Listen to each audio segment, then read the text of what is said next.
Mobile ফোনের ব্যবহারের বিষয়ে একটা নির্দেশনা দেওয়া হয়েছিল।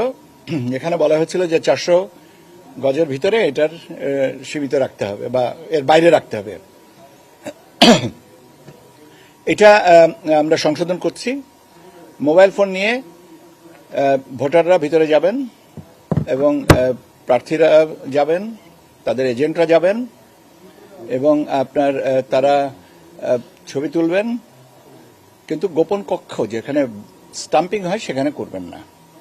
তো এই পরিপত্রটা আমরা সংশোধন করে দিচ্ছি যাতে এর ব্যাপারে কোনো রকমের দ্বিধা না থাকে।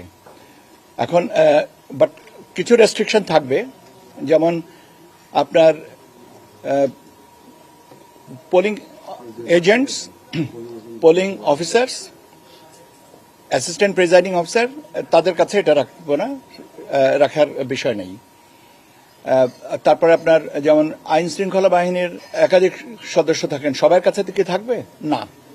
তো কাজে ওই জায়গাটাকে একটু ফিল্টার করে আপনাদের দিচ্ছি। তবে আপনাদের যে স্বাভাবিকভাবে যে প্রশ্নটা ছিল, কৌতূহল ছিল যে ভোটাররা এবং সংবাদকর্মীরা বা অবজারভার্সরা এটা নিয়ে ভিতরে যেতে পারবেন কিনা, সে বিষয়টা আমি নিশ্চিত করছি যে আপনারা নিয়ে যেতে পারবেন।